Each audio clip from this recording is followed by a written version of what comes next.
Haleluya, haleluya. Kami percaya bahwa Engkau adalah Allah Bapa yang baik, sangat baik, terbaik. Telah memelihara dan menjaga kami sampai hari ini. Bukan karena kami baik, bukan karena kami layak, tapi semua karena anugerah Tuhan. Terima kasih untuk semua yang terbaik yang Tuhan buat bagi kami. Dan biarlah dalam situasi ini kami terus bertumbuh, berkualitas dalam hubungan pribadi kami dengan Tuhan. Terus diubahkan, kami terus dibaharui, kami terus dituntun sampai semua rancangan Tuhan terjadi atas hidup kami. Terima kasih Tuhan. Siapkan hati kami semua untuk mendengar firman-Mu, baik jemaat-Mu yang hadir maupun di rumah masing-masing yang mendengarkan siaran ini. Tuhan, lawat satu demi satu. Engkau tahu hati kami semua. Engkau yang akan menuntun kami, memberikan pencerahan, mengubahkan hidup kami, sehingga kami bertumbuh semakin bijak menjalani hari-hari hidup kami. Terima kasih Tuhan, lawat setiap kami pagi hari ini, di dalam nama Tuhan Yesus Kristus yang hidup. Haleluya, amin. Shalom Bapak Ibu, apa kabar? Senang sekali untuk minggu yang kedua kita bisa bersama-sama dalam ruangan ini dan tetap juga bersama-sama dengan Bapak Ibu Saudara di rumah masing-masing. Puji Tuhan, anugerah Tuhan selalu mengalir limpah atas hidup kita sampai hari ini. Beri dulu salam sama sampingmu, bilang, kamu semakin gendut. Kenapa gendut? Karena stay at home. Puji Tuhan. Baik Bapak Ibu Saudara, walaupun gendut tapi tetap cantik dan gagah. Amin. Amin. Nah Bapak Ibu Saudara, kita lanjutkan firman Tuhan pada hari Minggu. Kenapa kita harus menjaga hati kita? Firman Tuhan kembali saya baca di dalam Amsal 4 ayat 23. Jagalah hatimu dengan segala kewaspadaan, karena dari situlah terpancar kehidupan. Bapak Ibu Saudara yang dikasihi Tuhan, umumnya manusia beranggapan bahwa pusat daripada pengatur kegiatan dan kehidupan manusia adalah otak manusia. Otaklah, kepintaranlah, kecerdasanlah yang sangat menentukan masa depan seseorang. Itu sebabnya orang tua berusaha semaksimal mungkin bagaimana supaya anak-anaknya cerdas, berotak, encer. Dikursuskanlah dengan berbagai macam kursus pengetahuan, bahasa, matematik, biologi, dan seterusnya dan seterusnya. Apakah salah? Tidak salah. Tapi kita cenderung lebih fokus menuntun anak kita, berusaha untuk memotivasi anak kita untuk belajar ilmu, pengetahuan, teknologi dan sebagainya daripada membangun kehidupan hatinya. Bapak Ibu Saudara yang dikasihi Tuhan, firman Tuhan mengajarkan kepada kita bahwa dari situlah terpancar kehidupan. Hatilah yang menentukan suksesnya seseorang, berhasilnya seseorang. Saya pernah mempelajari bahwa hal terpenting untuk membuat seseorang berhasil dalam hidupnya adalah kebahagiaan. Kalau orang bahagia, dia sukses. Tapi kalau orang tidak bahagia, dia tidak sukses. Orang yang suka mengeluh, tertekan, tidak dapat menikmati hari hidupnya, maka orang itu sulit untuk berkembang. Banyak kali orang berpikir bahwa kalau dia sukses baru bahagia. Kenyataannya bahwa terlalu banyak orang di luar sana yang kaya raya, berpendidikan tinggi. Tapi saya mau memberitahukan kepada saudara saat ini tentang kebenaran firman Tuhan, bahwa semua itu bukan jaminan kebahagiaan. Terbukti bahwa banyak tokoh-tokoh, banyak orang-orang kaya, orang terkenal, banyak orang berpendidikan tinggi, tapi bunuh diri, mati karena obat-obatan, tewas karena overdosis. Padahal kalau mau dilihat dari sisi ekonomi, dari kehidupan sosialnya, begitu luar biasa dan mengagumkan, banyak membuat orang cemburu terhadapnya. Tapi pada kenyataannya kita melihat bahwa kekayaan, kemuliaan, pencapaian-pencapaian ternyata bukan jaminan kebahagiaan. Seringkali orang berpikir kalau saya punya ini, punya itu, saya akan bahagia. Bapak Ibu Saudara, mari kita belajar dari kebenaran firman Tuhan, bagaimana kita membawa hati kita di hadapan Tuhan, sehingga hidup kita menjadi seperti yang dirancang Tuhan. Efesus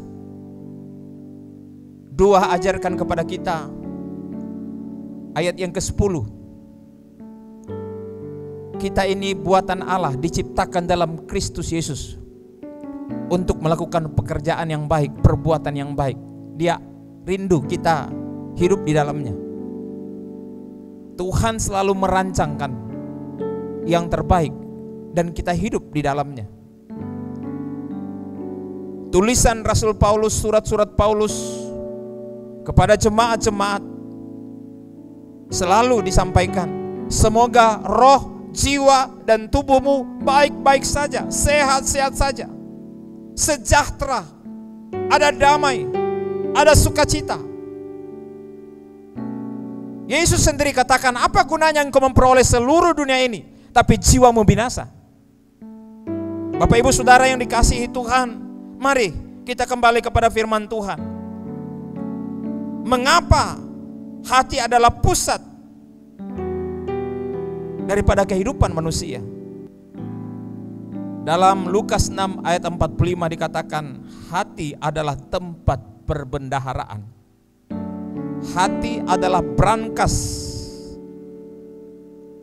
penyimpanan semua dalam diri manusia.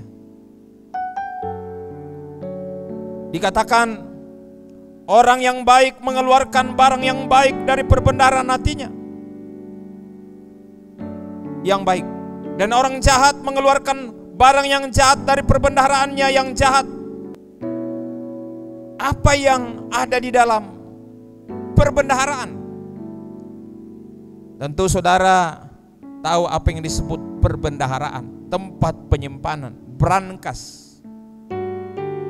Sesuatu yang disimpan dalam brankas pasti berharga. Surat berharga, barang berharga. Tidak mungkin kotoran saudara simpan di brankas. Semua itu sangat berharga. Tapi mari kita pelajari cara kerja hati manusia seperti layaknya gunung es di dalam lautan. Saya mempelajari bahwa pikiran, sadar atau pengetahuan akal manusia itu muncul di permukaan dan mempengaruhi proses mental manusia itu hanya 12%. Sekali lagi, 12% mempengaruhi pola perilaku, tindakan, sikap dari setiap orang. Apa yang kita lakukan dalam keadaan normal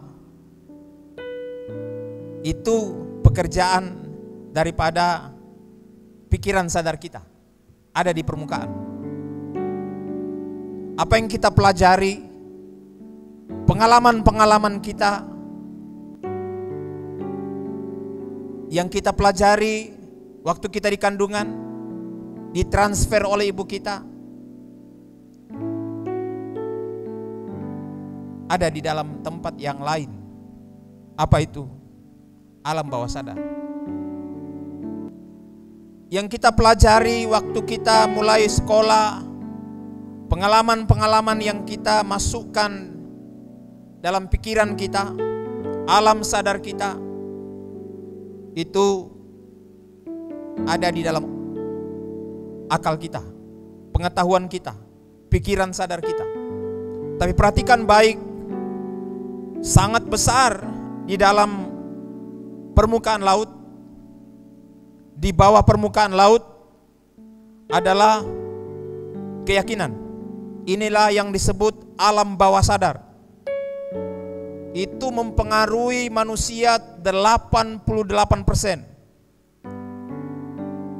Inilah yang disebut alam bawah sadar atau perbendaharaan. Perbendaharaan hati. Nah, Bapak Ibu Saudara, perbendaharaan hati kita ini adalah proses mental yang berfungsi otomatis dan spontan. Ada respon-respon otomatis yang otomatis muncul ke permukaan dalam berbagai situasi yang kita hadapi. Saya akan lebih fokus kepada perbendaharaan hati. Dalam gambar yang saudara lihat, ada penelitian dari para ahli psikologi pada tahun 90-an menemukan bahwa ternyata bahwa alam bawah sadar itu ada di otak bawah manusia. Itu yang disebut perbendaharaan hati. Ada satu tempat yang kecil, saya tidak akan menjelaskan secara rinci karena saya bukan ahlinya. Tapi saya menjelaskan bahwa disitulah sebenarnya memori bawah sadar manusia. Memori bawah sadar manusia inilah yang banyak sekali mempengaruhi kehidupan kita. Memori ini muncul dalam hati kita, tertanam dalam batin kita, dalam alam bawah sadar kita, mulai dari penelitian itu, dari kita janin sampai 3 tahun usia kita, 3 tahun kelahiran kita, itu alam bawah sadar kita menerima informasi-informasi itu secara langsung tanpa filter. Tapi setelah usia 3 tahun sampai 8 tahun sudah mulai ada filter. Nah, makanya penting sekali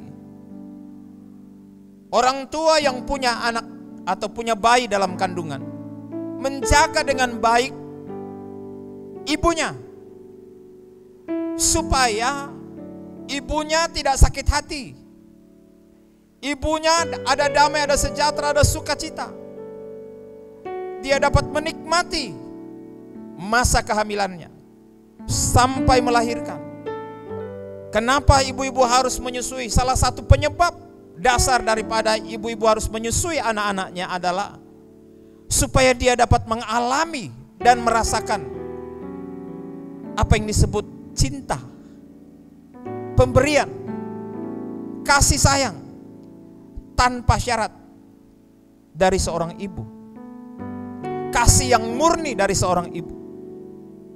Bayangkan Bapak Ibu Saudara kalau seorang anak dibuang dari lahir. Anak yang tidak dikehendaki kelahirannya oleh orang tua. Banyak kita menemukan di mana-mana anak bayi yang dibuang. Pasti alam bawah sadar anak itu tercabik-cabik, hancur, kacau. Dan itu sangat mempengaruhi kehidupan daripada anak ini di waktu-waktu mendatang. Nah Bapak Ibu Saudara, kalau kita perhatikan alam bawah sadar ini atau memori bawah sadar, perbendaharaan hati manusia, ternyata dia masuk pada usia-usia dini dari kehidupan setiap orang. Selebihnya setelah dia mulai sekolah sudah banyak filter-filter. Tapi yang paling penting adalah dari usia-usia dini. Makanya penting sekali Bapak Ibu menyekolahkan anak saudara dengan baik di sekolah yang terbaik, di mana anak-anak saudara diajar dengan baik. Terlebih di rumah diajar menyanyi, memuliakan Tuhan, membaca firman, menghafal firman, dan seterusnya. Karena ini sangat mempengaruhi kebahagiaan anak itu di masa kecil. Dan kalau anak-anak ini bahagia, percayalah, dia akan punya masa depan lebih baik. Kenapa? Karena perbendaharaan hatinya akan menghasilkan perbendaharaan yang baik. Karena ada dua yang masuk dalam perbendaharaan hati seseorang. Yang pertama, pengalaman negatif. Pengalaman negatif itu adalah pengalaman terluka. Itu langsung masuk ke dalam batin seseorang atau anak-anak. Dilecehkan waktu kecil, diperkosa waktu kecil, ditolak atau dibuang orang tua waktu kecil, ditakut-takuti waktu kecil, mengalami pengalaman traumatis waktu kecil, sakit hati dari kecil. Itu akan sangat merusak alam bawah sadar manusia.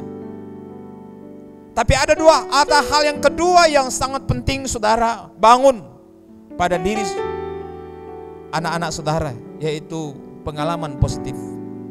Apa itu? Semua yang sifatnya menyenangkan, membahagiakan, dinikmatinya. Dia senang, dia bahagia, dihargai, dipuji. Anak-anak senang sekali. Makanya anak-anak yang kecil, kalau orang tua, seorang ayah janji-janji palsu sama anaknya, itu tertanam dalam memori. Jangan bilang masih anak-anak, masih kecil. Ya, justru masih anak-anak, maka luka sudah masuk,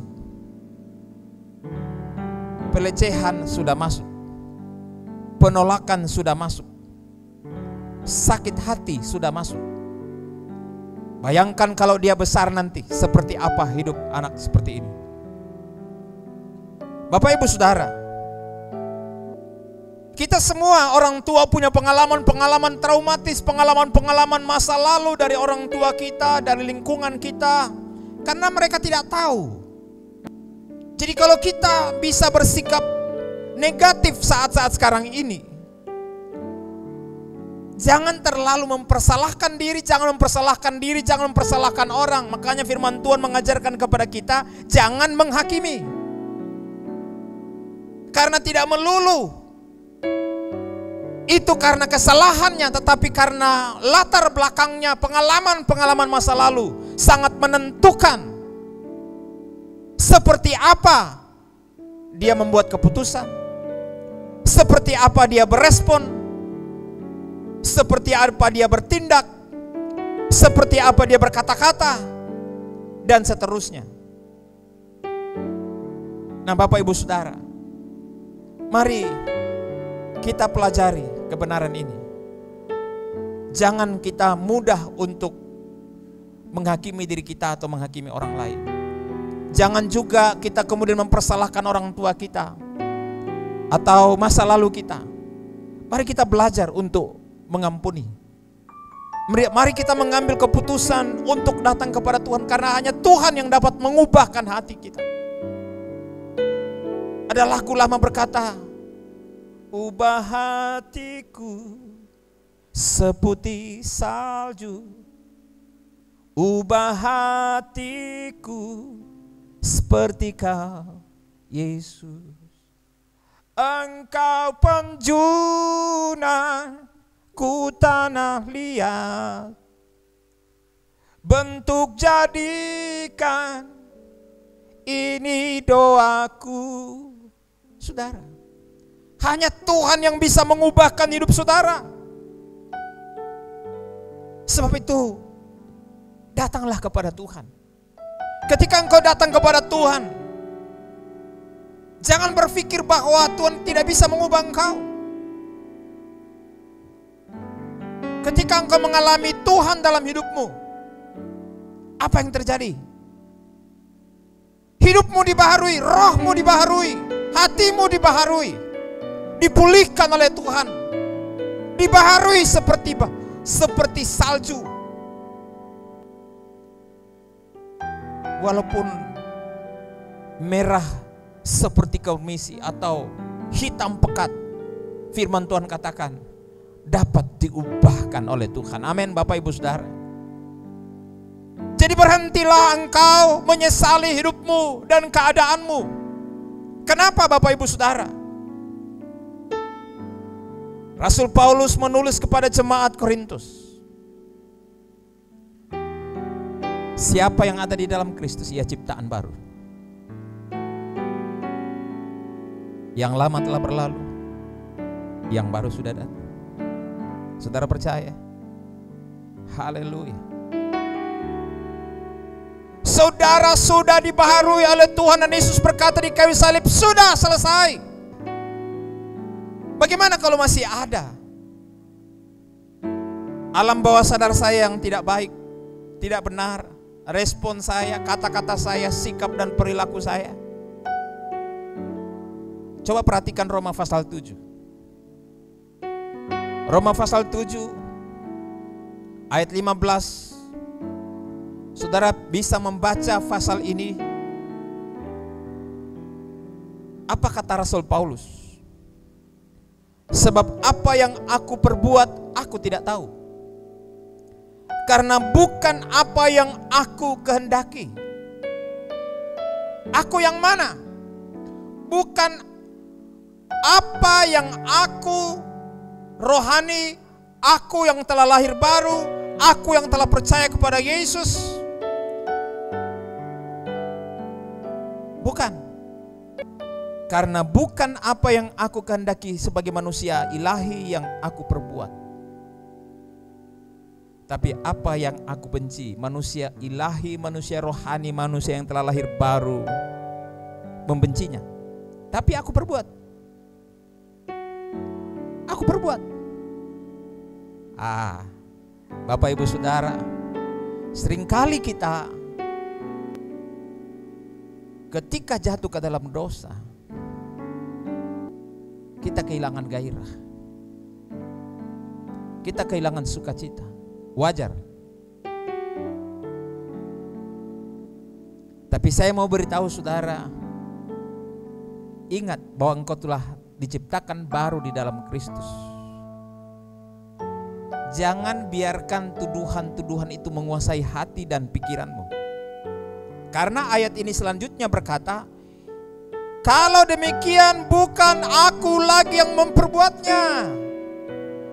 Bukan lagi aku manusia ilahi, manusia rohani, manusia yang telah diciptakan baru di dalam Kristus yang memperbuatnya. Siapa dan? Siapa yang melakukannya? Dosa yang ada di dalam perbendaharaan hidupku. Bapak Ibu Saudara, itu sisa respon-respon otomatis daripada dirimu.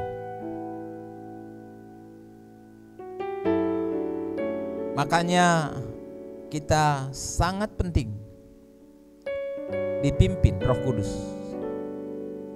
Sangat penting kita baca firman. Sangat penting kita membangun hubungan pribadi dengan Tuhan. Sangat penting kita selalu berkomunikasi dengan Roh Kudus. Sangat penting kita berkomunikasi dengan Tuhan. Sangat penting kita membangun kebiasaan-kebiasaan yang baik ini. Supaya apa? Kita terus dibaharui. Terus dibaharui. Terus dibaharui. Karena pada prinsipnya kita sudah baru. Kita sudah ciptaan baru. Kita sudah manusia baru.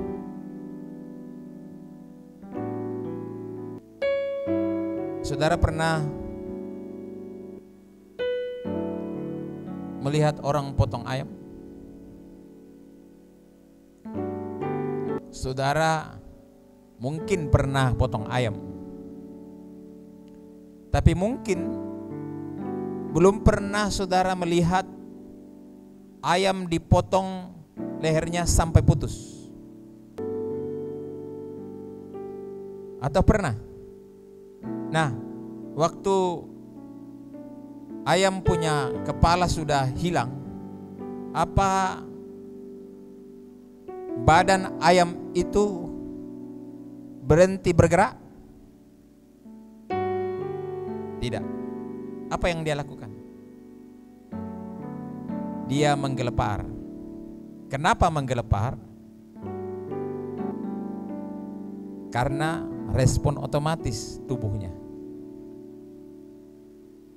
Secara medis, kalau darah berhenti naik ke otak, mati. Kalau kepala sudah tidak ada, seharusnya mati. Memang mati. Tapi kenapa badannya masih jalan? Kenapa badannya masih menggelepar? Tunggu, pasti diam dengan sendirinya. Karena secara hukum, secara medis, dia sudah mati. Saudara pun juga sudah mati. Di dalam Yesus Kristus, sudah dikubur di dalam Yesus Kristus. Dan saudara menjadi manusia baru di dalam Kristus. Sudah dibangkitkan menjadi manusia baru di dalam Kristus. Jadi dosa tidak berkuasa atas engkau. Makanya jangan tinggal di dalam dosa. Jangan terus hidup dalam penyesalan dan menghakimi dirimu terus menerus. Karena firman Tuhan tadi, kalau demikian bukan aku lagi yang memperbuatnya, tetapi dosa yang diam di dalam aku. Pada ayat selanjutnya dari Roma 7 ini, Rasul Paulus kemudian berkata, wah, aku manusia celaka, siapa yang dapat membebaskan aku dari tubuh maut ini? Lalu dia lanjutkan, syukur oleh Yesus Kristus. Hanya Yesus, haleluya. Lewat kematian, penguburan dan kebangkitan, kita diciptakan baru di dalam Kristus. Sehingga jangan biarkan hati saudara terus menerus menguasai saudara. Ingat, kalau engkau tidak meyakini firman Tuhan bahwa engkau sudah dibaharui, maka 88% hidupmu dikuasai oleh perasaan berdosa, perasaan bersalah, perasaan dikejar-kejar dosa, dikejar-kejar kesalahan, dan seterusnya, sehingga performa hidupmu tidak akan maksimal. Hubunganmu dengan Tuhan tidak akan maksimal. Imanmu menjadi lemah, kekuatanmu menjadi hilang. Engkau kehilangan semangat, kehilangan sukacita, kehilangan damai. Engkau kehilangan semangat, gairah melayani, beribadah dan sebagainya. Kenapa? Karena engkau membiarkan iblis datang kepadamu dan berkata, ternyata singkamanya kau pade. Kau bilang sudah lahir baru, tapi kenapa masih ada ini? Kenapa masih begini? Kenapa masih begitu? Katakan, walaupun begitu, saya sudah mati. Ada amin? Katakan, saya sudah mati. Bukan berarti bahwa kita boleh hidup dalam dosa, enggak apa-apa, bikin saja dosa. Siapa yang ajar begitu? Kalau engkau sudah diciptakan baru di dalam Kristus, pasti baru. Tuhan tidak akan pernah bekerja setengah. Nah, Bapak Ibu Saudara, menghadapi situasi ini, mari kita menjaga hati kita dengan segala kewaspadaan. Jaga hatimu dengan segala kewaspadaan. Jaga alam bawah sadarmu dengan segala kewaspadaan. Minta Roh Kudus memimpin saudara, menuntun saudara, renungkan firman Tuhan, dan terus bangun sebuah atmosfer kehidupan yang lebih rohani. Penuhi hatimu dengan sukacita dan damai sejahtera Tuhan. Karena ada 3 hal yang bisa memicu saudara untuk kembali mengalami apa yang disebut respon bawah sadar. Apa itu? Sikap orang. Kalau ada konflik, ada masalah, saudara tidak lulus. Kalau ada konflik, saudara lari. Kalau ada konflik, saudara berkelahi. Saudara ada konflik, saudara diam, saudara berdiam diri. Saudara marah dalam hati karena tidak berdaya. Bapak Ibu, hadapi. Jangan lari. Jangan marah di dalam hati. Jangan berkelahi. Apalagi berkelahi di medsos. Amin, ibu-ibu. Saya tidak mulai lihat lagi ada postingan di medsos itu. Ada orang berkelahi, kasih tunjuk bengkak-bengkaknya. Ada haleluya. Salahkan suamilah, salahkan tetanggalah, apa sebagainya dan sebagainya. Bila itu sampingmu, saya mengerti apa yang dibilang sama Bapak Pendeta. Amin. Kalau saudara tidak lulus di situ, saudara akan terus menerus berulang-ulang ujian masalah orang. Ada yang pikir, saya tidak cocok dengan suami yang begini. Cerewet dulu bela. Harusnya perempuan yang cerewet. Kenapa laki-laki yang cerewet? Akhirnya dia kasih tinggal suaminya. Dia bilang, saya mau cari laki-laki yang pendiam. Ternyata lari dari mulut singa, masuk bukan mulut kambing, tapi mulut harimau. Singkat melebar. Di mana-mana kalau engkau tidak lulus, tetap tidak lulus.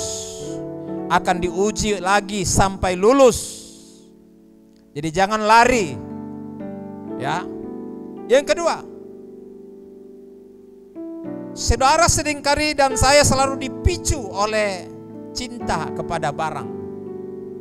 Saudara sayang kepada barang. Ketika saudara dirugikan, saudara cinta kepada uang. Saudara cinta kepada barang-barang berharga. Ketika hilang, dicuri orang, ditipu orang, apa yang terjadi? Mengamuk. Amin. Kalau saudara masih cinta dunia, cinta uang, cinta materi, cinta segala sesuatu yang ada di dunia ini, saudara akan diuji terus sampai menang. Kalau saudara di dalam Tuhan. Yang terakhir, situasi. Banyak keadaan yang membuat orang galau. Ada ketakutan, ada kecemasan. Bagaimana nanti kalau sakit kak? Bagaimana kalau saya dikena corona? Astronot datang rumahku. Jangan lalu kodong. Ada respon-respon negatif, kekhawatiran, ketakutan karena situasi-situasi. Bagaimana kalau terjadi perang? Bagaimana kalau ada antikris? Bagaimana kalau Tuhan datang? Bagaimana terlalu banyak ketakutan karena situasi. Saudara, Alkitab mengajarkan kepada kita supaya kita menghadapi semua dengan berlindung kepada Tuhan. Ada lagu berkata begini, zaman sekarang berjagalah, di tengah dunia bergelora, kedengaran sana sini banyak kabar menggentarkan, berlindunglah dalam sabda Allah. Amin, saudara. Mau berlindung atas janji Tuhan. Tuhan memelihara. Dia peliharaku, Dia peliharaku. Apalagi? Di senang atau susah, Dia peliharaku. Haleluya. Bagus suaraku toh? Haleluya. Nah, Bapak Ibu Saudara, datanglah kepada Tuhan dan katakan seperti pemazmur ketika hatinya galau, jadikanlah hatiku tahir ya Allah, dan perbaharuilah batinku dengan roh yang teguh. Dia galau karena bikin dosa. Dia galau karena anaknya mati. Dia galau karena telah membunuh orang. Ada respon otomatis ketika dia lihat cewek. Kalau bapak-bapak di sini tidak ada respon otomatis kalau lihat cewek tidak pakai baju. Daud telah mengalaminya dan dia kacau. Ketika dia sadar, kembali ke alam sadar, dia berdoa, jadikan hatiku tahir. Yesaya 57:15 katakan, Dia berjanji untuk menghidupkan semangat orang yang rendah hati dan untuk menghidupkan hati orang yang remuk. Datanglah kepada Tuhan, karena Dia yang akan memberikan engkau hati yang baru, roh yang baru di dalam batinmu. Itu janji Tuhan. Itu sebabnya Bapak Ibu Saudara, percayalah kepada Tuhan. Datanglah kepadanya. Mengaku dengan mulutmu, percaya dalam hatimu, maka dengan hati engkau percaya, engkau dibenarkan. Dengan mulut engkau mengaku dan engkau diselamatkan. Katakan itu terus menerus dalam hidupmu. Saya percaya aku ciptaan baru. Saya percaya manusia batinku, alam bawah sadarku telah dipulihkan Tuhan, yang sudah dibaharui oleh Tuhan. Yang ada hanya otomatis, respon otomatis, tapi bukan aku lagi yang melakukan, bukan aku yang telah dibaharui yang melakukannya. Teruslah lakukan itu. Teruslah bersemangat mengikut Tuhan, jangan patah semangat. Kalau engkau jatuh, bangkit lagi dan berjalan lagi. Kalau engkau jatuh, bangkit berdiri dan percaya diri, saya sudah ciptaan baru. Saya manusia baru. Haleluya. Dia yang baharui batinmu, tidak akan bekerja setengah. Darah Yesus Kristus berkuasa mengubahkan engkau, memulihkan engkau, memindahkan engkau dari maut kepada hidup. Oleh sebab itu, jemaat Tuhan, bangkitlah dengan penuh semangat. Jaga hatimu. Terus jaga hatimu terhadap semua tantangan-tantangan, penyebab terjadi respon-respon negatif. Saya juga terus berjuang untuk itu. Atas 3 hal ini, orang, barang, dan situasi. Tapi saya percaya, saya pasti menang. Saya pasti bisa, karena roh Tuhan ada di dalam saya. Saya sudah dibaharui sekali untuk selama-lamanya di dalam Kristus Yesus, dan darah anak domba Allah sudah menyelesaikan sekali untuk selamanya. saya dikuduskan, saya dibenarkan, disempurnakan dalam Kristus. Tuhan memberkati saudara. Amin.